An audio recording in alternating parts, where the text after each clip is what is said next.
Obrigada, Igor. Vou chamar então o Lucas, que é o último integrante da mesa. Vocês estão super pontuais no tempo, então o Lucas vai ter esse dever de cumprir o tempo também.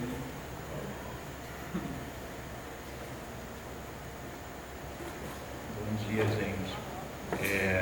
Bom, é engraçado falar por último, porque a gente fica com vontade de abandonar já a fala e já começar a conversar. Mas eu vou tentar seguir aqui. Eu escrevi para tentar cumprir o tempo, não sei se eu vou conseguir. Você me corta, Rafa, se vai funcionar. Bom, eu achei maravilhoso que o Dilton iniciou um comentário sobre Canudos e que foi ótimo, assim, já para introduzir um pouco das questões. Eu vou trazer hoje sobre Canudos. Eu acho que, a princípio, pensar a cidade de Canudos já tem um paralelismo interessante, ou um contraste com a cidade de Cordilândia. Acho que não é exatamente sobre isso que eu vou falar, mas já é instigante pensar essa posição entre essas duas cidades. Mas antes, só para situar essa fala, é um exercício experimental no contexto da minha pesquisa de doutorado, que orbita em torno do fantasma da cidade de Canudos, e é a primeira vez que eu falo publicamente sobre essa pesquisa, assim, no contexto de... as outras vezes foi em seminários internos, então é um exercício de colocar isso a público pela primeira vez. Então as ideias também são bem incipientes. E a minha intenção é trazer algumas relações, aproximações, contrastes, fricções, como provocação para ajudar a pensar nessa conversa aqui hoje. E para fazer um diálogo assim, com as discussões que a gente está tendo em torno da suspensão, ou dessa ideia de suspensão, que vem também ao longo de todo o semestre, no Laboratório Corpo Cidade, que acho que tem algumas pessoas aqui, colegas que estão aqui, que tá lá. Eu acho que a gente pode, eu queria começar pensando que a gente pode pensar Canudos a partir dessa relação entre relação de cidade e de tempos em suspensão, né? E eu gostaria de lembrar, então, só de uma definição. Ontem Rafa trouxe algumas definições de suspensão, mas tem uma que me chamou muita atenção quando fui fazer esse exercício, que é o que significa suspensão para a música. E aí eu cito rapidamente, que é o dicionário diz o seguinte: prolongamento do som de uma nota musical no acorde seguinte, aquele a que ela efetivamente pertence. Retardo. Diante disso, e considerando que podemos pensar os estados de suspensão em Canudos com processo de formação histórica quase opostos à Cordilândia, o som que ecoa na nota seguinte pode ser tomada como um tempo ou tempos que ecoa não apenas no seguinte, mas em outros tempos, nos mais diversos. Ademais, a ideia de retardo nos parece bastante condizente também, uma vez que os tempos que tentarei trazer aqui hoje e a articulação que rascunhei têm em comum em suas histórias o estabelecimento de tensões em diferentes escalas e dimensões à ideia de progresso. Não apenas a ideia, mas ao pressuposto que sustenta todo o modo de operar, que justifica as mais tenebrosas violências e por meio da qual se extingue a possibilidade até mesmo de apreensão da complexidade temporal. Afinal, não seria a compreensão do tempo linear, do tempo histórico, com H maiúsculo, ela mesma, o meio pela qual se tenta impossibilitar experiências que bifurcam em outras direções, que não a reconhecem ou recusam a sua lógica? Lógica essa que é da própria dominação e expropriação de terras, inclusive, de saberes, de modos de organização políticas, espirituais, cosmológicas, que por múltiplas vias escapam, porque são uma nota destoante, um retardo ao progresso. Bom, e aí eu gostaria de começar, então, mostrando uma montagem, você pode passar? Que são uma montagem de 4 vistas. Vistas de uma cidade em construção e prestes a desaparecer, e vistas de um meteorito no seu cruzamento com o mundo científico. A partir dessas pistas de 4 enquadramentos, 4 vistas de uma pedra e de um lugar, que eu também vou seguir aqui para uma fala em 4 tempos. Eu vou retornar essa imagem, mas agora você pode passar novamente. E aí um primeiro tempo que eu vou sugerir orbitarmos em torno da relação da cidade de Canudos, ou das cidades de Canudos, aqui no plural, porque historicamente ela é pensada como no mínimo 3 já, com a noção de sobrevivência. Se pensamos a partir do que postulou o historiador da arte George de Huberman, a partir sobretudo do pensamento em prática do historiador da arte Abivarbo, a respeito das sobrevivências, e tentando descer essa aproximação, poderíamos constatar que a cidade de Canudos teria certa capacidade de sobreviver em tempos, abre aspas, sobreviver em tempos sintomais e fantasmais, à sua própria morte. Ou seja, de desaparecer em determinados momentos da história e reaparecer de forma inesperada, tendo sobrevivido, abre aspas novamente, tendo sobrevivido, por conseguinte, no limbo ainda mal definido de uma memória coletiva. E aqui eu estou, essas duas aspas, foi citando o Didi Huberman, um comentário sobre a sobrevivência. E aí, o Euclides da Cunha, na descrição sobre Canudos, né, nos sertões, nessa primeira descrição que constrói, inclusive, o cânone, suspeitava de um certo caráter atemporal, anacrônico também da experiência de Canudos. Essa suspeita aparece em diversos momentos da narrativa, de uma forma bastante ambígua, uma vez que em diversos momentos ela há uma vinculação entre a experiência de Canudos e o antigo, está bastante associada a um pensamento hierárquico e por muitas vezes psicopatologizante, e aí eu acho que isso tem um diálogo bem forte com o próprio discurso que o Igor traz nesse vídeo também, fiquei lembrando disso agora, que é entre esse discurso hierárquico entre o civilizado e o não civilizado e entre atraso e progresso. Mas, diante da narrativa, é impossível não admitirmos que Canudos assumia uma direção distinta daquela apontada como progresso. E mais ainda, assumiria uma configuração territorial que se configura quase em uma antítese da ideia de cidade. Você pode passar, eu só estou aproximando as imagens que eu mostrei no começo, mas para perceber isso, é só nos atentarmos a algumas descrições urbanas presentes nos sertões. O crescimento vertiginoso, as edificações rudimentares, as construções da cidade pela multidão em uma velocidade estonteante, que chegavam a construir 12 casas por dia, a urbis monstruosa, sinistra e do erro, que eu estou citando o Euclides da Cunha. O autor não economizará os adjetivos de assombro diante da experiência urbana de Canudos. Chama-a de cidade selvagem.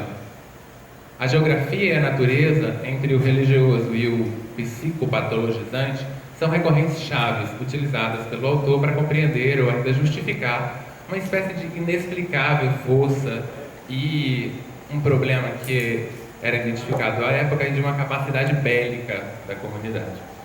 Mas essa cidade feita a esmo assombrará, portanto, o jornalista que a descreve.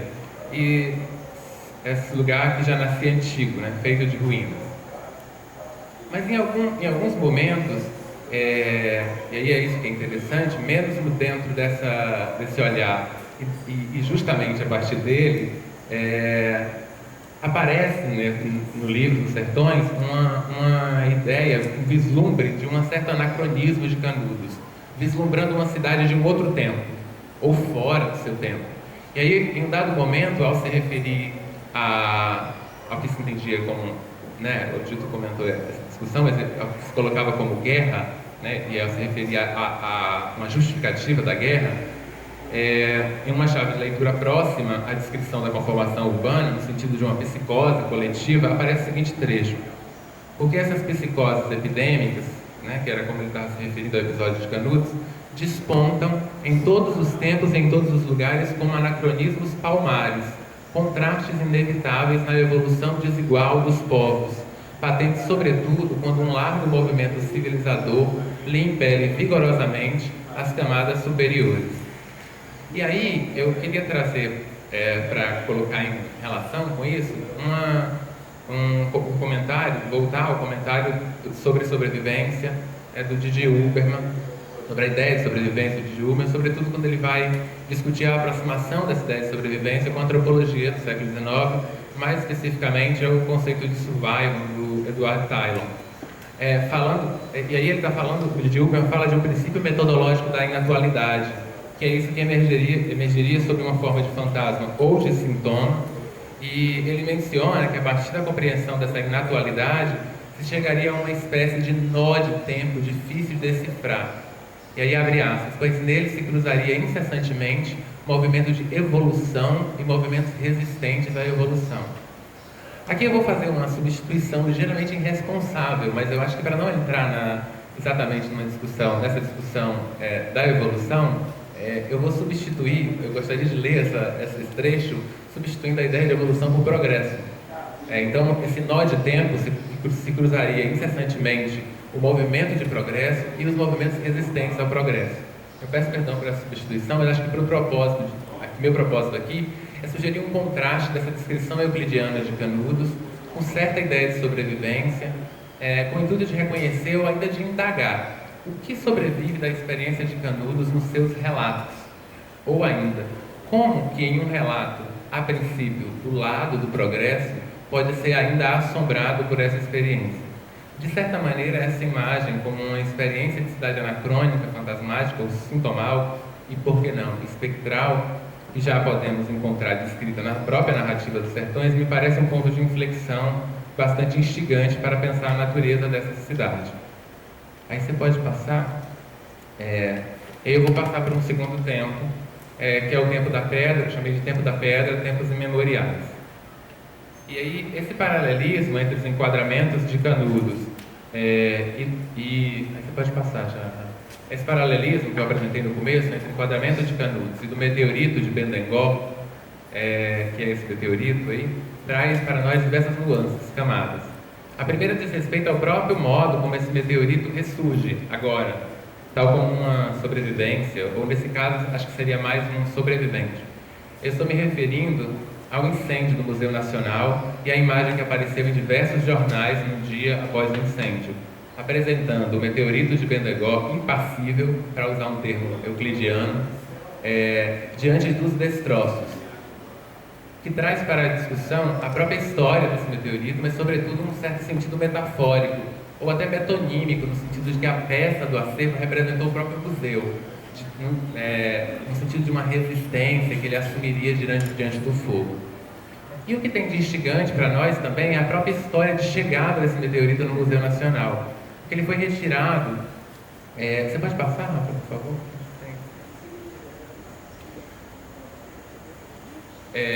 Ele foi retirado do rio Bendengó em 1887. Ele foi encontrado só em 1774, mas só foi removido mais de um século depois. Essa região é onde aconteceu, onde deflagrou toda a experiência de Canudos, 9 anos depois dele ser retirado, fica a menos de 50 quilômetros. Antes de ser encontrado, o meteorito já estava no sertão baiano por um tempo indeterminado, visto que não é possível precisar a data de sua queda. O que sabemos é que uma imensa bola de fogo cruzou o céu e em algum momento se chocou contra o chão, provocando tremores naquela terra, exatamente naquela terra. A proximidade geográfica e temporal entre esses dois acontecimentos, a retirada do meteorito e a guerra, é no mínimo perturbadora. Um outro paralelismo que se impõe são exatamente as condições de aparição. Explico. Se o incêndio do museu faz o meteorito ganhar um novo sentido, ou seja, um outro agenciamento sobre a história, essa situação não poderia ser aproximada à aparição das ruínas de Canudos mais de 40 anos após a sua submersão.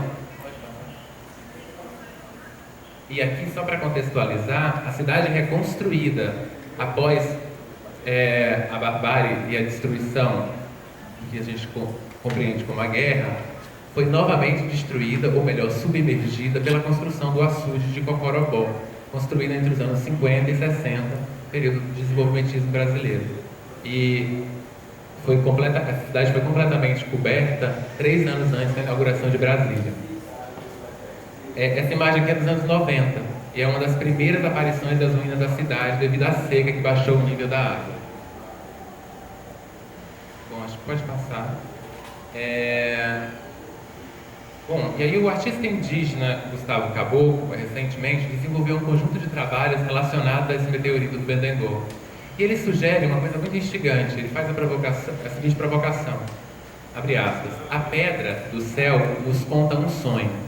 Ser pedra no sertão, como não se abrir a escuta? Sertão diz, nos devolvam a pedra, pelo amor do mar. Como não ouvir?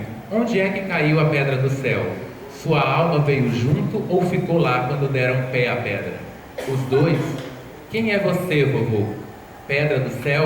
Bendengó? É o rio? A serra? Estou perguntando na sinceridade mesmo. Me vem lágrima ou apixana para regar a secura originária da pedra. Você é presente ou maldição dos povos do céu? Onde estão seus parentes? O entendimento a partir de uma cosmovisão indígena, mais especificamente o Wapixana, entende o meteorito como avô da Terra. Um dado científico sobre esse meteorito é que sua formação é mais antiga que a Terra. Nesse diálogo estabelecido entre o artista e a pedra, essa vai lhe contar a sua própria história, falar do enorme empreendimento realizado no Brasil Império para removê-la do riacho de Bendengó, onde se encontrava, até levá-la para até então, onde se encontrava até então, e levá-la para o Rio de Janeiro. Atualmente, inclusive, temos movimentos, por exemplo, que reivindicam a devolução da pedra para a região. E a questão que o artista coloca, será que a sua alma veio junto ou ficou lá quando deram pé na pedra? É para nós instigante, uma vez que é exatamente disso que se trata. De alguma maneira, o meu esforço de perguntar sobre as sobrevivências de Canudos é próximo dessa questão colocada por Caboclo. Diante do desaparecimento, entre aspas, de uma cidade e do espraiamento de sua memória, para onde vai sua alma? E mais, não teria essas aparições intrusas, inesperadas, assumindo agenciamentos históricos outros e específicos, a expressão de uma mesma força? Diante dessa questão, não nos furtamos de indagar. Seria o tempo da pedra, a avó da terra, o mesmo tempo da cidade desaparecida, perdida de Canudos? Essas questões nos impelem a problemas que passam por entender as determinações cósmicas e cosmológicas dos eventos históricos e vice-versa. Implica em indagar qual a participação dos meteoritos, dos espectros e dos fantasmas no nosso destino histórico e político. E aí eu passo para os últimos que são menores. Pode passar. Esses são os trabalhos do Gustavo Caboclo. Acabei, mas depois eu vou passar, que é sobre os registros da pedra, a avó da terra. Eu vou passar para o próximo tempo, em 5 minutos, que é o tempo do progresso, tempos do retardo. Você pode passar. E aí, isso eu gostaria de começar a partir dessa frase do Euclides da Cunha, nessa oposição entre progresso e desaparecimento, que aparece nessa frase, que é, digamos, sintomática de toda a experiência de Canudos.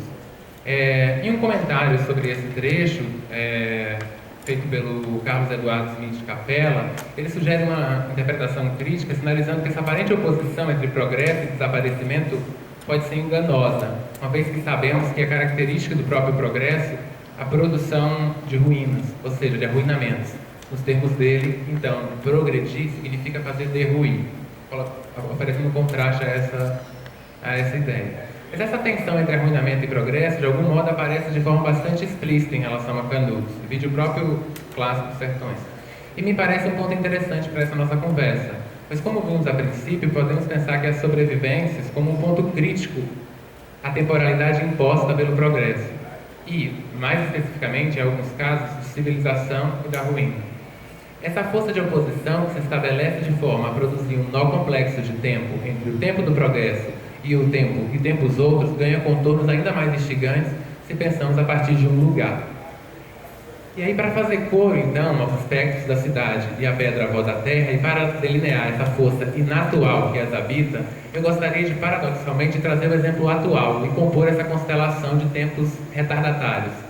Eu estou falando de uma espécie de araras azuis, as últimas vivas dessa espécie em todo o planeta, e que vive apenas na região de Canudos, que estão, neste momento, impedindo um parque de energia eólica que foi construído que seja iniciado. Essas araras são conhecidas como araras de Lear. Esse conflito entre a ligação do parque e a energia eólica, que ele já foi construído, e as araras, é um conflito em curso. Se ligadas, as turbinas podem exterminar a última comunidade dessa espécie. Nesse momento, até onde eu consegui acompanhar, parece que uma ação movida pelo Ministério Público está impedindo a ligação do parque. Bom, eu acho que esse exemplo, e aí já finalizando, o meu último tempo, essas 2 frases, é apenas para compor essa constelação de retardatários para pensar a agência histórica desses outros seres. Na verdade, aqui estou pensando em 3 agências. a dos espectros de uma cidade, a de uma pedra alienígena e a de uma comunidade de pássaros que vê a sua espécie em extinção. E ao pensar nesse nó de tempo entre o progresso e o que podemos chamar aqui grosseiramente de retardo, nos possibilita delinear uma perspectiva e uma tentativa de narração a partir de múltiplas agências, sobretudo não humanas. Bom, então fiquemos com essa imagem em oposição à ideia de progresso, a ideia de que o progresso é o nosso único destino. Seriam as pedras, os espectros da cidade, de Canudos, e as araras azuis a manifestação das sobrevivências ao progresso? E aí, eu acho que para finalizar, porque esse tempo, o último tempo, só essas duas frases, na verdade, tempos do cosmos, tempos infinitesimais, mas eu acho que essas duas frases diz por si só. Tem um brilho dentro que não é possível extrair, e Canudos era o cosmos. Bom, é isso.